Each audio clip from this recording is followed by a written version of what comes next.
Boa noite e shalom a todos. Em nome de Yeshua, o nosso Mashiach, nesta noite de domingo maravilhosa, a qual o Eterno nos proporciona. Bom, queridos, hoje nós vamos estar falando na segunda parte desta mensagem sobre quem foi Tertuliano, o pai do politeísmo, aquele que lançou as sementes do politeísmo moderno, vamos dizer assim.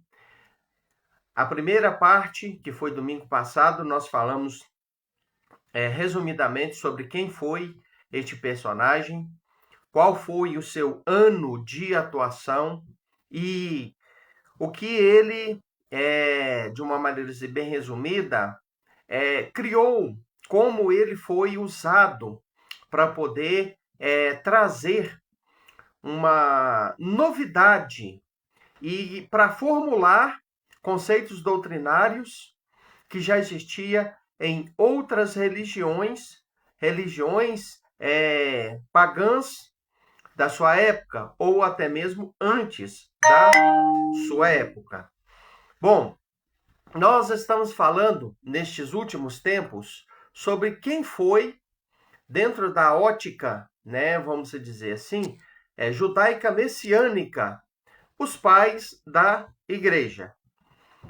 E os servos do Eterno do passado falaram sobre estes personagens que viriam. Um dos que falou sobre eles foi o apóstolo Paulo, Shaul Hachalia, Paulo, o emissário. Em Atos capítulo 20 e o versículo 29, ele deixou uma mensagem sobre quem seria estes personagens e o que eles fariam. Ele deixou um alerta.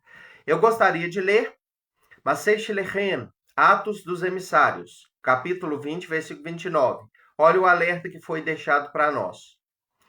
Porque sei que depois da minha partida, depois da morte, Paulo estava falando, depois da minha morte, depois da minha partida, ou seja, depois da minha morte, virão ter convosco lobos cruéis. Em outros textos diz, penetrarão no meio de vós lobos cruéis, que não perdoarão o rebanho.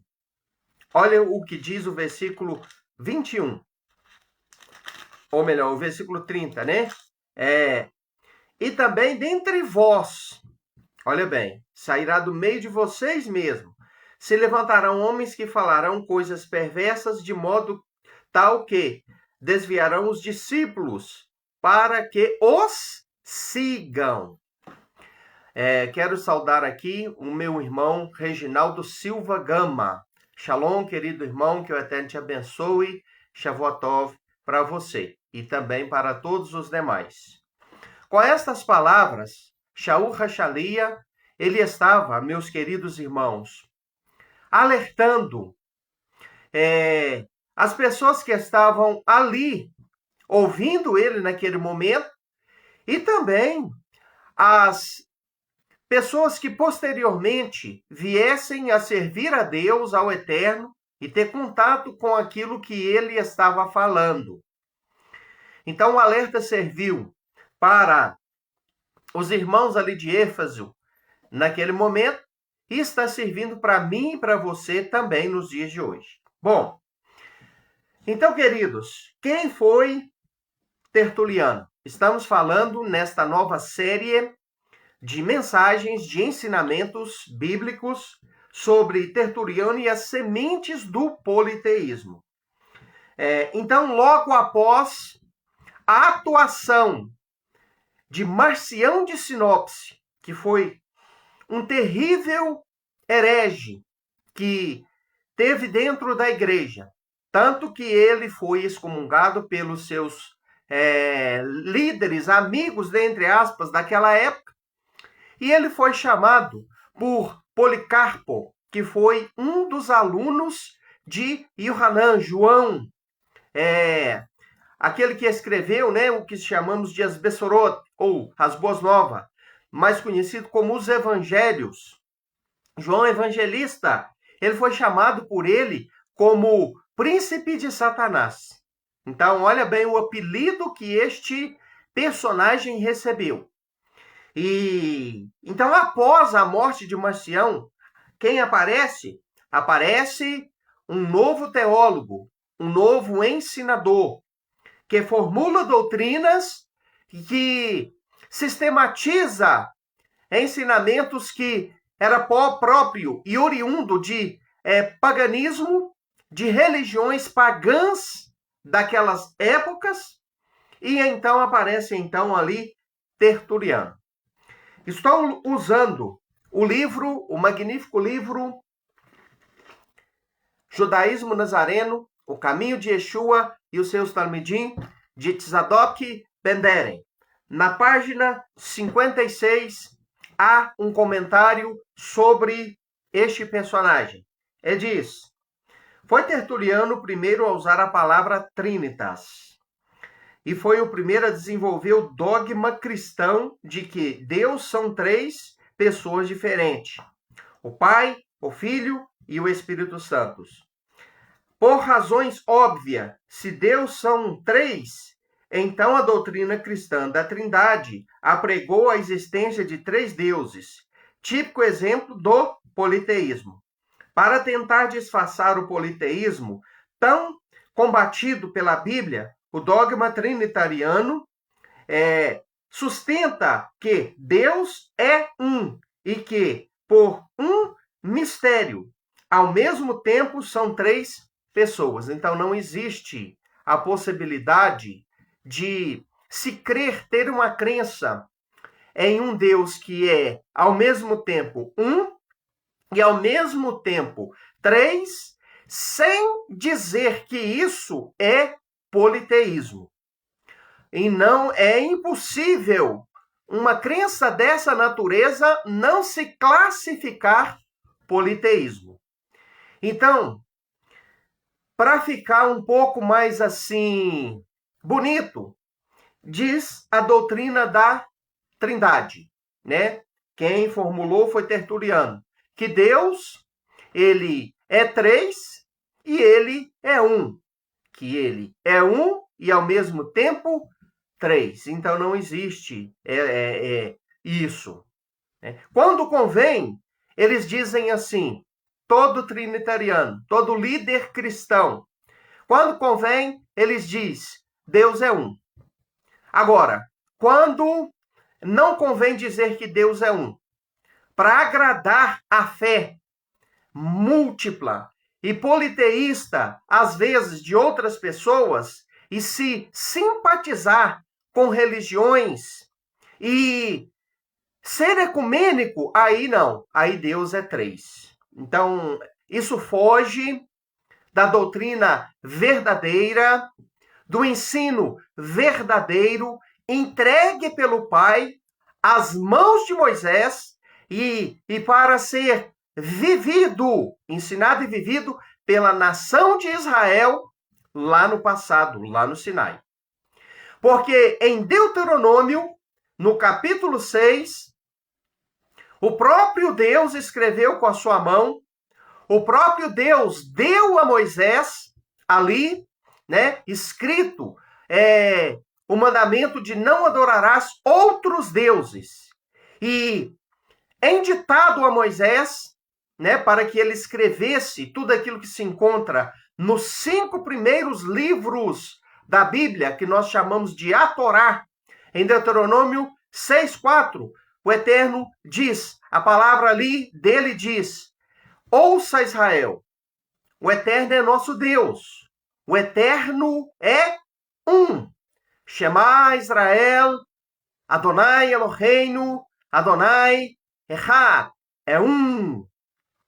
Esta palavra Echad, é um, ela não se simpatiza, não compactua, não tem harmonia com a doutrina da Trindade. Por quê? Porque Echad é um Deus, fala de um Deus único, de um Deus indivisível e incorpóreo, de um Deus que ele não divide a sua glória com outro ou outros, que ele é um. Errado significa isso. Ele é um. Mas, queridos, o cristianismo, infelizmente, ele cresceu em cima de religiões pagãs. Ele foi fruto do sincretismo religioso da época. Ele cresceu com a adesão de várias crenças daquelas épocas. Então, todas as pessoas daquelas épocas que iam se achegando, cada uma vinha de uma religião diferente. E para não desagradar essas pessoas, para cativar estas pessoas, para essas pessoas se sentirem bem com a nova fé criada, então incorporou-se a doutrina da Trindade que já existia no conceito de outras religiões. Por exemplo, os babilônicos tinham vários deuses, mas tinha entre eles 3 deuses principais. Os egípcios tinham a crença em vários deuses, e entre estes múltiplos deuses existia a crença em 3 deuses principais. Os antigos sumérios, da mesma forma, eram politeístas, criam em vários deuses, mas dentre esses múltiplos deuses existia 3 deuses principais. Da mesma forma, os gregos, os romanos, criam em vários deuses. Por exemplo, quem nunca ouviu falar do panteão grego?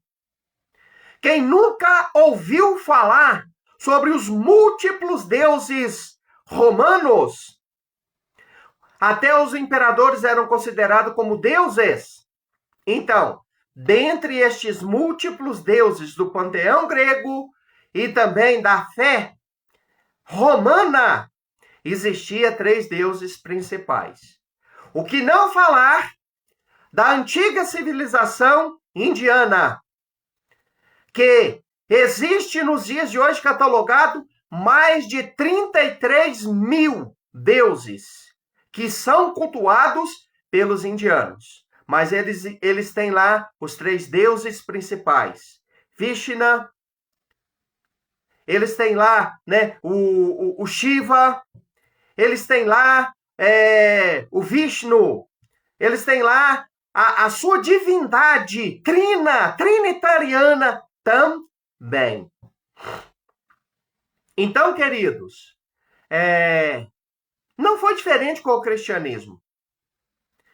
O cristianismo, ele foi, originalmente falando, ele foi criado, ele apareceu com Inácio de Antioquia como fruto de uma rebelião, aonde ele, que era um dos talmidim de Yeshua, junto com os demais, né, ali daquela época, ele se rebela depois da morte do último apóstolo, a última testemunha ocular dos feitos de Yeshua. Ele então se rebela. Ele que naquela época já era um bispo, ele então aparece como líder, arrastando um grupo para servir os seus próprios interesses. E ali ele serviu até determinado tempo, e em participação com ele aparece Marcião de Sinopse. Marcião criou várias doutrinas terríveis. Marcião foi o pai do gnosticismo. Marcião criou um próprio cânon para ele, né? Um conjunto de livros que ele achou sagrado, desfazendo de outros, e ele tinha o seu próprio cânon, vamos dizer assim. Este homem foi excomungado pela própria igreja que criou, foi chamado por um bispo também, né? Por um aluno, um aprendiz da Techuvá, vamos dizer assim, chamado Policarpo. Então, este homem, ele deu a Marcião o título de príncipe de Satanás.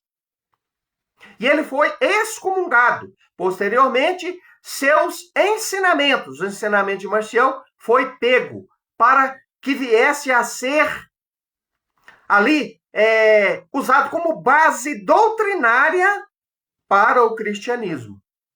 Então, Marcião criou várias doutrinas. Agora, Tertuliano aperfeiçoou estas doutrinas. Ele deu inteligência doutrinária a essas doutrinas. Ele maquiou essas doutrinas, principalmente a doutrina que ele mais trabalhou e que ele deu, porque este termo veio dele, trindade, né? Do latim trinitas, que não é bíblico. Este termo não aparece dentro da Bíblia Sagrada, nem no Tanar, nem na Brit Hadashah. Ele é fruto teológico. Ele é um termo teológico criado por Tertuliano. Então, estes três personagens, Inácio de Antioquia, Marcião de Sinopse e Tertuliano, pode-se dizer que foi o tríplice pilar sobre o qual cresceu o cristianismo. Agora, outro personagem importantíssimo também para a criação e expansão do cristianismo foi o suposto imperador Flávios Constantinos Valérios, que no ano 325 convocou uma mega reunião, um concílio que durou mais de 6 meses, aonde trataram-se vários assuntos e formulou-se a doutrina cristã, a católica apostólica romana, que conhecemos nos dias de hoje. Ali é que foi formulado que Deus é três, né? Foi usado os escritos antigos de Tertuliano, de Marcião e também de Inácio de Antioquia. Ali foi escolhido, né? Porque até então ninguém adorava Jesus, ninguém adorava Yeshua, que Jesus ou Yeshua é o próprio Deus, e ali passaram-se a adorar a ele. Ali, naquele concílio, passou-se a dizer que agora a igreja era a representante de Deus na terra e não mais o povo de Israel. A doutrina da substituição. Ali, naquele concílio, foi aprovada a doutrina de que a graça agora substituiu a lei e que a lei de Moisés é coisa do passado. Enfim, foi ali que surgiu estas doutrinas, que grande parte dela, infelizmente, faz parte do cristianismo. Então, queridos, assim surge o cristianismo. E um dos personagens principais para a criação do cristianismo foi Tertuliano. A doutrina da Trindade, ela é uma doutrina tertuliana, de Tertuliano. Ela foi uma doutrina elaborada por ele. Né? O conceito de Trindade já existia antes. Ele já fazia parte dos pagãos dos tempos antigos, dos cultos pagãos, das doutrinas pagãs, do conceito, do pensamento polisteísta pagão de outros povos naquelas épocas. Então, Tertuliano, ele brilho, poliu essa doutrina, de maneira que ele usou a própria Bíblia para fazer isso, né? Então, como fazer isso?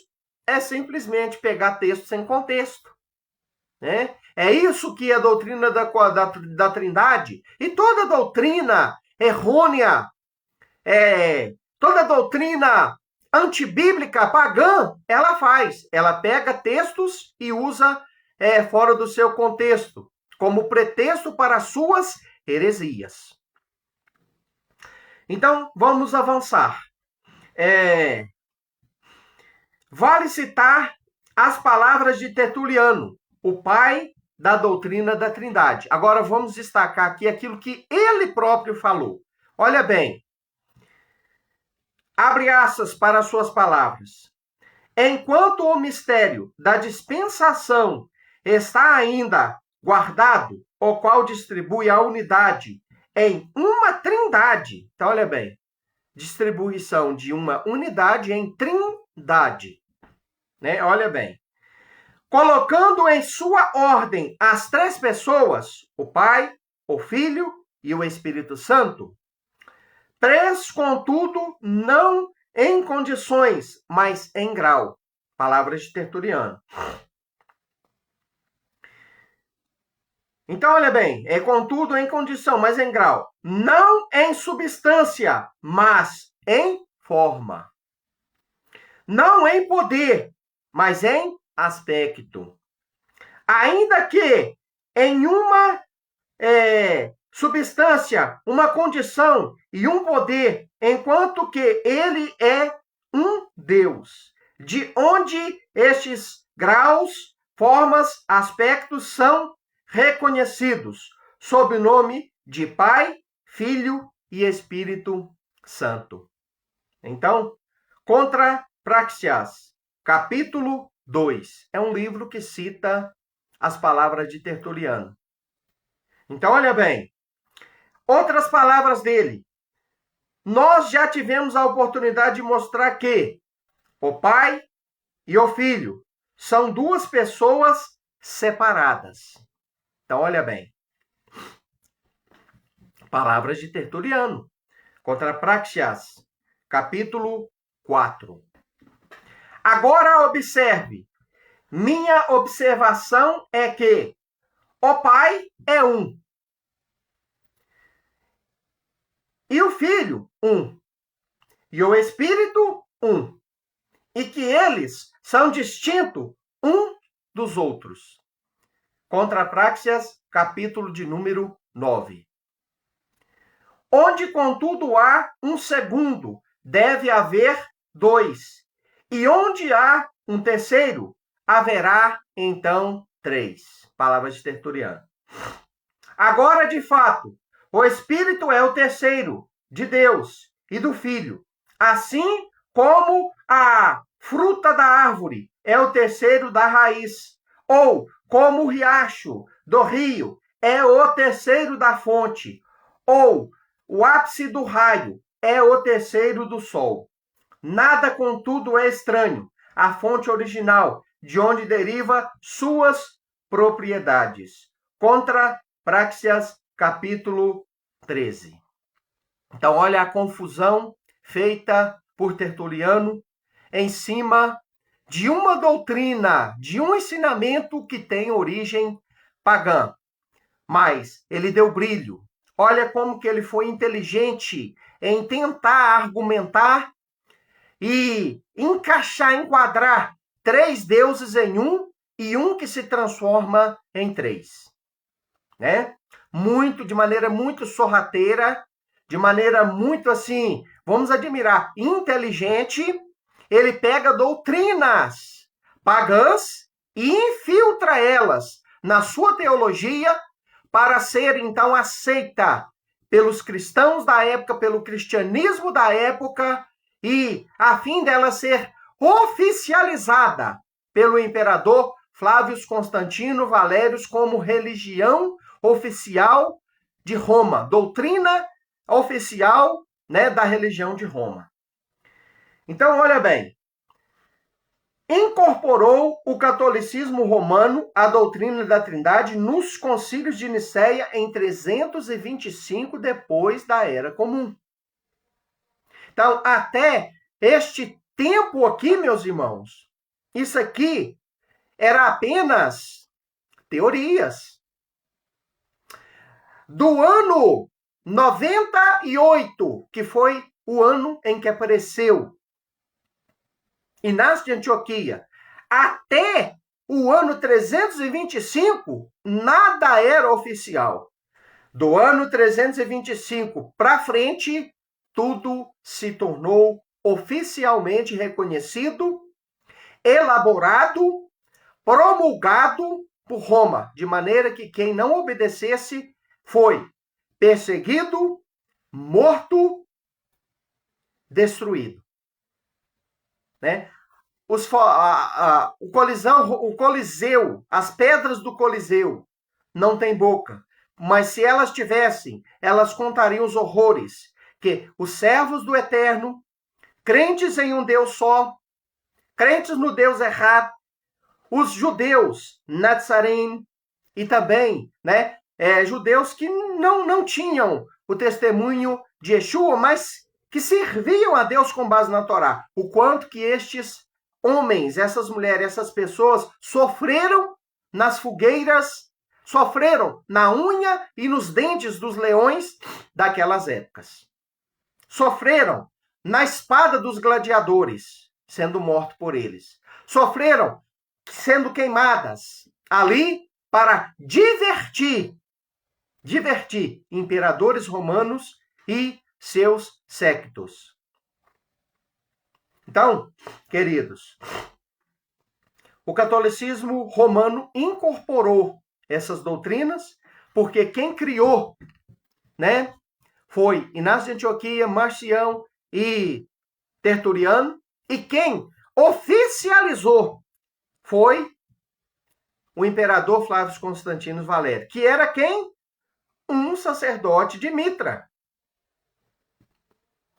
Este personagem será o próximo a ser comentado aqui, porque diante dos cristãos, este homem também foi um super-herói, né?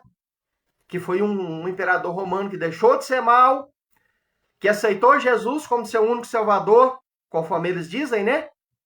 E que se tornou um cristão fiel, devoto, que parou de fazer guerra com os cristãos. Quanto engano, meus irmãos. Este homem foi um sacerdote de Mitra, participante do mitraísmo, nunca deixou de ser um sacerdote do mitraísmo, do Deus Sol. Foi ele o responsável por incorporar o Natal, né? Porque o dia 25 de dezembro, se você não sabe, ele é, na antiguidade, o dia do nascimento do Mitra, do Deus Sol. Então, nesta data, 25 de dezembro, é que era comemorado, né, ali o nascimento do Deus Sol. Então, isso foi adotado pelo cristianismo justamente, né, por causa da influência de Constantino. E tá aí hoje, daqui a alguns dias, né, tá todo mundo comemorando essa festa pagã. Aonde você passa nas lojas, já tem a árvore de Asherá. Já tem a árvore que era usada pelos povos pagãos daquelas épocas para cultuar o Deus Mitra. Então, queridos, infelizmente o catolicismo romano incorporou isso, né? O cristianismo incorporou, e para piorar, você que é cristão, que é evangélico, que é pastor, que se diz protestante, que bate no peito e diz, olha, eu não estou mais participando, né, do catolicismo, eu não sou mais católico, você ostenta, né,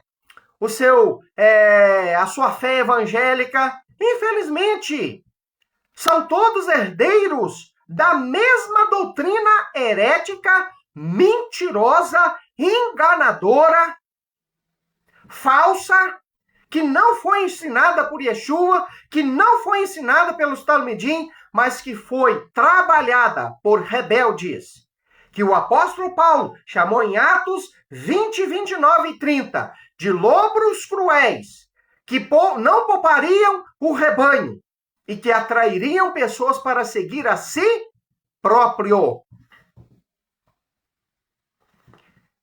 É isso.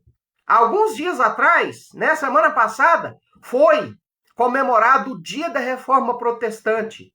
Qual reforma devemos comemorar? Qual reforma foi feita? Que reforma? Comemorar qual reforma? Se não reformou nada, se não desvinculou de nada, se não voltou às origens, se não voltou à raiz, se continuou com as mesmas heresias, a igreja substitui Israel.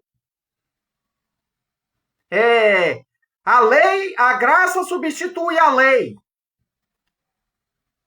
A lei de Moisés foi coisa do passado. Yeshua é o próprio Deus. Temos que adorar Jesus. Se não mudou essas coisas que veio, né? Deus Trino, Trindade, se não se desvinculou disso, se não voltou para a prática da Torá, então não houve reforma nenhuma, então nós não podemos e nem devemos, não temos que comemorar nada. Porque Martinho Lutero, que foi o pai da reforma protestante, ele era um padre, continuou como padre. Ele simplesmente saiu da igreja anglicana e formou luterana. Mais nada. Mais um galho saído do tronco. Mas ninguém retorna para as raízes. É simplesmente desabrochar de outros galhos. É isso que o cristianismo faz. Vai aparecendo os galinhos, né? Mas ninguém volta para a raiz. Vai só aparecendo galho. Então, queridos, no Concílio de Nicéia, então, é oficializado essas doutrinas. E de Constantinopla também, né? Concílio de Nicéia foi o primeiro. Constantinopla, o segundo, 381, né? Reformulou mais coisas, melhorou mais coisas, incorporou mais coisas. Então, estes dois concílios, não se esqueça, Concílio de Nicéia, Concílio de Constantinopla, né? Primeiro, 325, segundo, 381. Ambos realizados sem a presença de israelitas. Como falar de um livro aonde os autores não estão presentes? Presta atenção. Como eu vou falar de um livro que contém ensinamentos, doutrinas, mandamentos, leis, ordens, instruções, e deixar o autor de fora? Os autores da Bíblia Sagrada não são hindus, não são muçulmanos e muito menos cristãos. Todos eles, de Gênesis e Apocalipse, foram Yehudim, judeus. Deixar o judeu de fora deste concílio foi a mesma coisa de se convidar a cidade inteira para o aniversário de um personagem importante e deixar o personagem de fora. É a mesma coisa de reunir autores para escrever um livro e depois uma multidão reunir para comentar sobre aquele livro, mas deixar os autores daquele livro, que foi escrito por vários, de fora. Então não tinha nenhum judeu para falar para Tertuliano, para Marcião, para falar para as autoridades eclesiásticas de 325, de 381.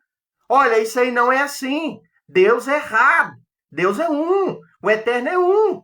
Ele é incorpóreo. Ele não é presença corpórea física. Ele não é três. Não tinha um judeu para ensinar sobre as Sefirot, as 10 emanações do Eterno, que só se pode aprender sobre elas estudando dentro da fé judaica. Não tinha ninguém ali para expor ensinamentos importantes da Torá e ensinamentos dos servos do Eterno daquelas épocas. Não tinha ninguém lá para defender, ensinar aquilo que se ensinava na escola de Hillel. Não tinha ninguém ali para expor os ensinamentos contidos no Zohar. Não tinha ninguém ali para comentar o que os sábios de Israel já ensinava dentro do Talmud, por exemplo. Não tinha ninguém para defender essas literaturas, a literatura judaica, que colabora, coopera com os ensinos da Torá escrita, que explica os ensinos da Torá escrita. Não tinha ninguém da cultura, do idioma. Olha que importante, irmão. O idioma e a cultura. As tradições. Não tinha ninguém que seguia as tradições do povo de Yeshua, do povo de Paulo, do povo de João, do povo que serviu ao Eterno, que andou com Yeshua. Não tinha ninguém deles ali. Então fizeram a coisa do jeito que queriam. O que é que tinha ali dentro daqueles concílios?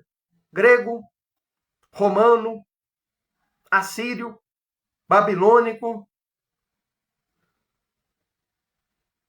Então, egípcio, sacerdote de tudo em que é religião, só que agora incorporado dentro do cristianismo.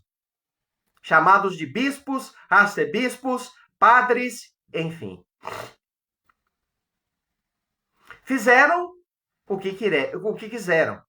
Por quê? Ninguém pôde impedir, né? Ninguém pôde impedir.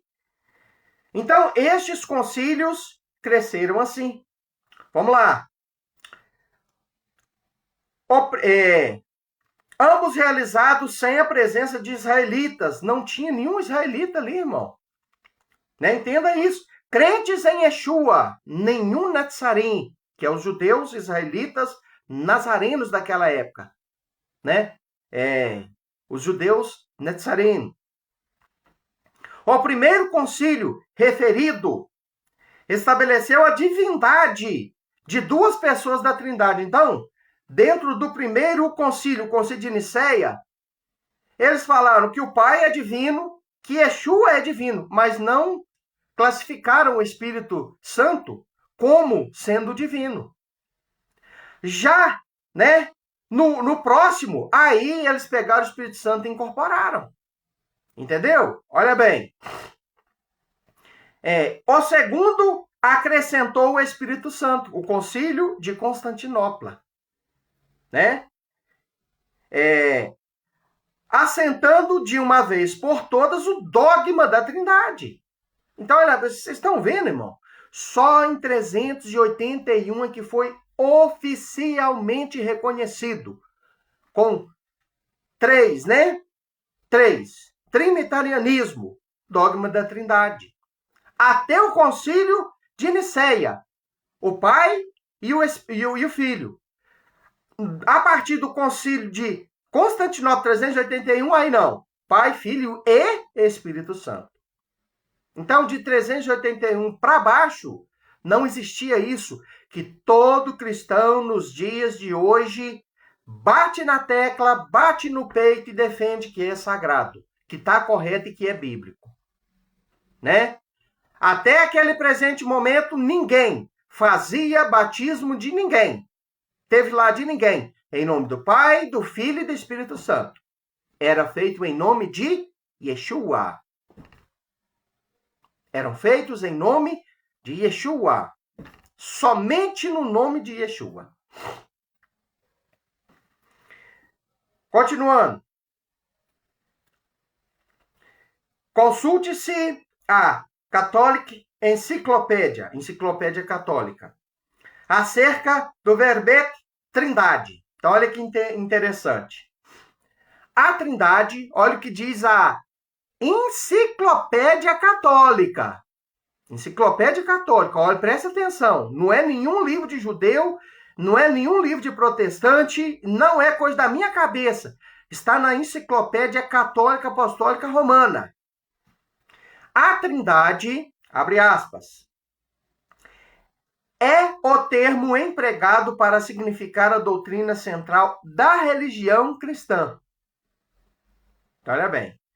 A verdade que na unidade da divindade há 3 pessoas, o Pai, o Filho e o Espírito Santo, sendo essas 3 pessoas verdadeiramente distintas umas das outras. Assim, nas palavras do credo de Atanásio.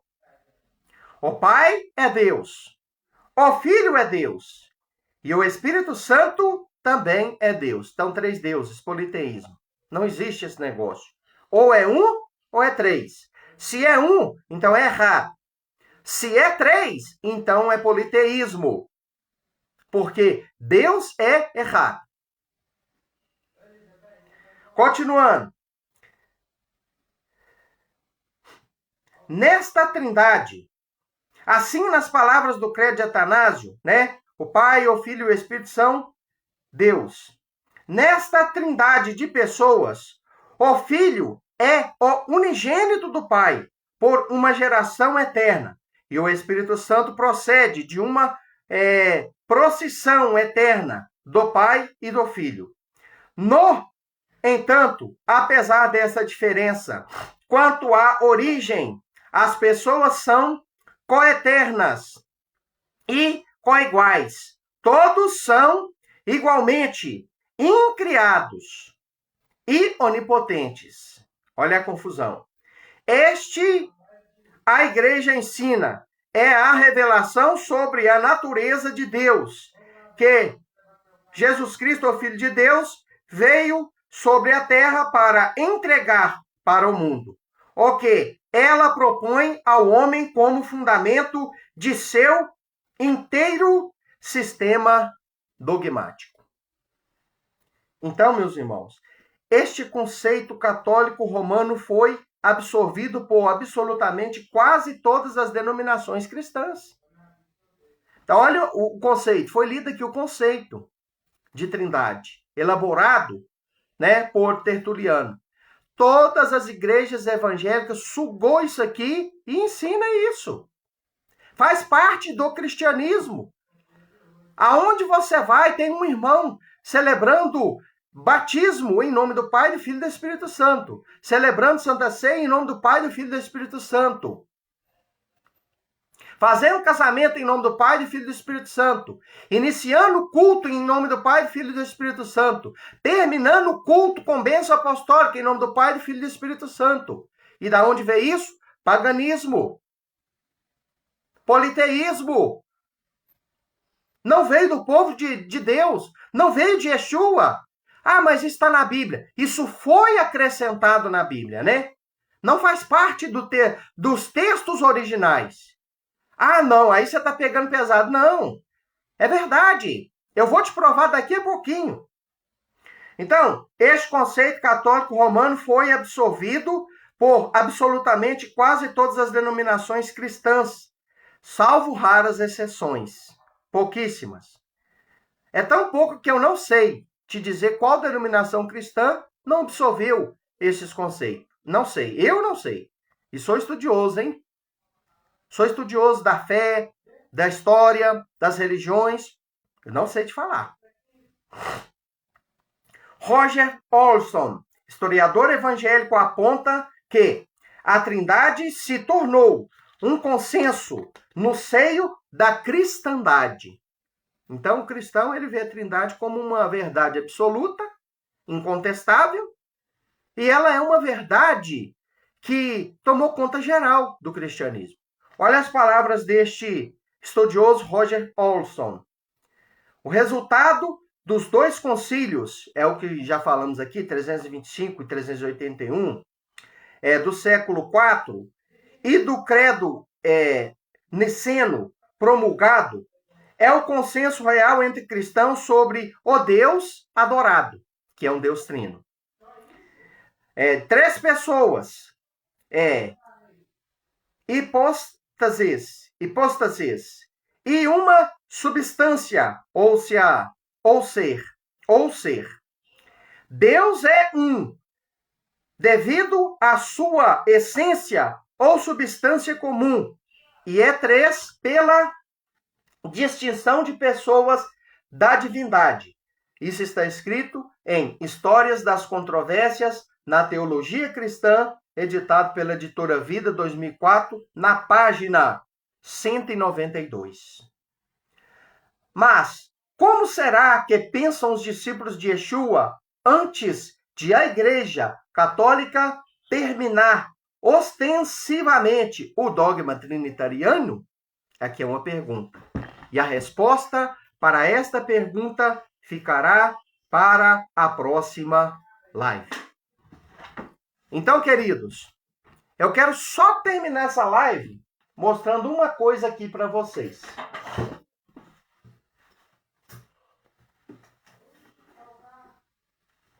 Só um minuto.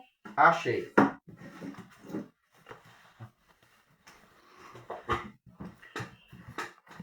Está aqui na minha mão uma Bíblia. Não vai dar para você ler, porque as letras ficam invertidas, né? Mas qual é essa Bíblia? Bíblia de Jerusalém. Editada pela editora Paulus. Eu vou te mostrar uma coisa. Não foi eu que escrevi. Não foi nenhum judeu que escreveu, né? Católicos apostólicos romanos escreveram isso. Então, olha bem. Capítulo 28, versículo 19 do Evangelho de Mateus. É muito conhecido, né? É muito conhecido este texto. Eu quero estar lendo ele com vocês e comentar aquilo que escreveram a respeito deste texto.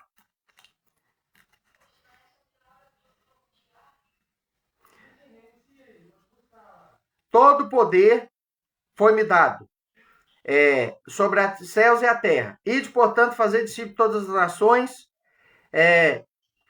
batizando-os em nome do Pai, do Filho e do Espírito Santo. Então, por que do respeito tão grande à doutrina da Trindade? Porque ela consta na Bíblia, não é? Porque ela está aqui em Mateus 28, 19. Né? Então, fica muito fácil, irmãos. Aquilo que está na Bíblia, né, a gente não questiona. A gente simplesmente aceita. Né? É assim. Agora, tem algumas coisas, irmãos, que nós devemos questionar sim. Como que a doutrina da Trindade, ela é uma doutrina verdadeira e está escrita aqui em Mateus 28, 19, sobre ela, se ela foi citada, este texto foi citado, por um judeu exemplar, verdadeiro, praticante da Torá, o próprio Filho de Deus, o Messias. Será que ele criou a doutrina da Trindade? Será que ele apoiou a doutrina da Trindade? Então, olha bem.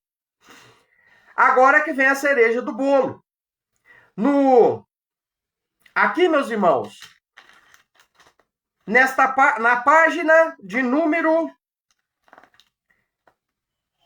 1757 desta Bíblia, está escrito o seguinte, pelos próprios autores, né, da Bíblia, dessa Bíblia aqui, né, da editora Paulus. Olha o que eles escreveram aqui. Vamos achar aqui referente. Eu esqueci de estar marcando, grifando aqui, né? Então, por isso que tá assim, eu tô com um pouquinho de dificuldade para achar, mas eu vou achar. 28, 19.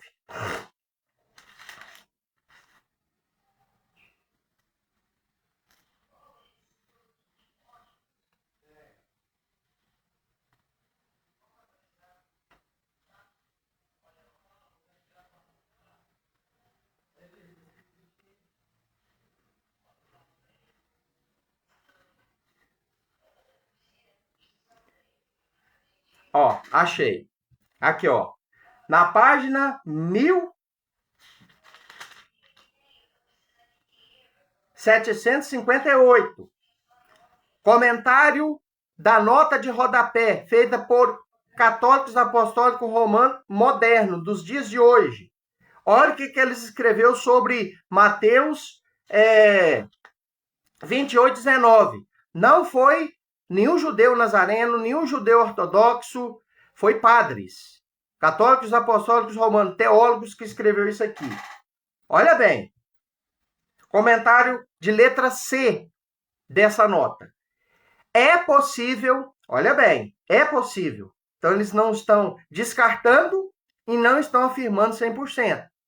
Mas eles estão dizendo que é uma possibilidade, que possivelmente aconteceu isso. Olha bem, é possível que, em sua forma precisa e original, que é o hebraico antigo lá de trás, aonde foi escrito os evangelhos. Esta fórmula, em nome do Pai, do Filho e do Espírito Santo, eles estão se referindo à fórmula do batismo. Reflita influência do uso litúrgico. Sabe o que significa isso? Que esta forma original sofreu influência do uso litúrgico. Sabe o que é isso? Isso significa que a liturgia da igreja, posteriormente, colocou essa expressão, eles estão afirmando indiretamente aqui.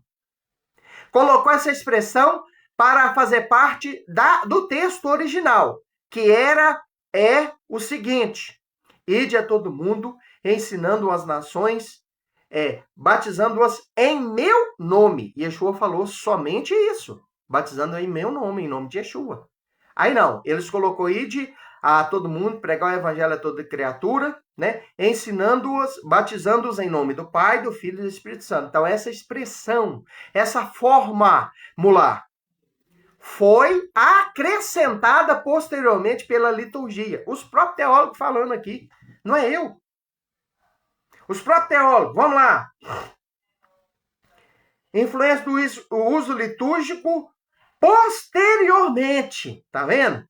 Posteriormente aos textos originais. Ao texto de Mateus, que é um texto que foi escrito em hebraico, irmão. Todo estudante de teologia sabe. Todo pastor, todo padre, todo rabino, todo roche, todo moré sabe que o evangelho de Mateus, existe fragmento dele nos dias de hoje, totalmente em hebraico. Já está tudo podre. Os primeiros livros, ele foi escrito em hebraico. Dos outros livros dizem, né, que não tem, mas eu duvido. Todo o Novo Testamento, ele foi transcrito sim para o grego, mas eles escreveram na sua forma original em hebraico. Aonde que judeu vai mexer com grego? De jeito nenhum. Judeu tem a ver com grego igual bolsonarista tem a ver com petista. Nenhuma relação. Então, queridos, vamos aqui prosseguir para nós finalizar. É possível que a sua forma precisa, esta fórmula reflita a influência do uso litúrgico, posteriormente fixado. Olha que bonitinho, né? Por que não colocou de uma vez acrescentado, enxertado, alterado, adulterado, acrescentado? É isso que significa esse termo aqui, fixado. Tá vendo como que eles escolhem uns termos bonitinhos para diluir o problema e para disfarçar a coisa? Então, é possível que, em sua forma precisa, esta fórmula reflita a influência do uso litúrgico posteriormente fixado na comunidade cristã primitiva. Precisa desenhar para você entender, meu querido. Sabe-se que o livro de Atos fala em batizar no nome de Jesus. Nós sabemos que, né, no nome de Yeshua, mas como o catolicismo nunca chama ele pelo nome dele, chama pelo o apelido que eles deram, porque Jesus é um apelido. Então você sabe, aqui eles estão falando que o livro de Atos não tem nenhuma menção de batismo feito em nome do Pai, do Filho e do Espírito Santo. Por quê? Eu te pergunto, seja inteligente e raciocine comigo. Se a doutrina da Trindade foi ensinada por Jesus aqui em Mateus 8, 28, versículo 19, por que os apóstolos desobedeceu ele. E nas 36 referências de batismo que tem em Atos, não aparece uma só em que eles obedecem e batizam em nome do Pai, do Filho e do Espírito Santo. Todas as 36 referências que tem em Atos, aparece falando que eles foram batizados em nome de Yeshua. Que os discípulos batizavam em nome de Yeshua. Então, eles foram rebeldes contra o seu mestre? O mestre mandou batizar em nome do Pai, do Filho e do Espírito Santo. Ele diz, não, vamos batizar só no nome do mestre. Foi isso? Não, tem alguma coisa errada. Tem alguma coisa errada. Continuando. Sabe-se que o livro dos Atos dos Apóstolos fala em batizar em nome de Yeshua. Aqui eles citaram até umas referências, né? Atos 1:5, Atos 2:38, etc. Mais tarde, deve-se ter estabelecido a associação do batismo nas 3 pessoas da Trindade. Mais tarde, deve-se ter associado. Então, olha bem, os próprios teólogos confirmando, irmão, que posteriormente houve este enxerto dentro da Bíblia, litúrgico, por aquela que se acha dona da verdade, Igreja Católica Apostólica Romana, cristianismo. E eles se acharam na autoridade de enxertar em um texto que não existia a expressão em nome do Pai, do Filho e do Espírito Santo, essa doutrina criada por Tertuliano.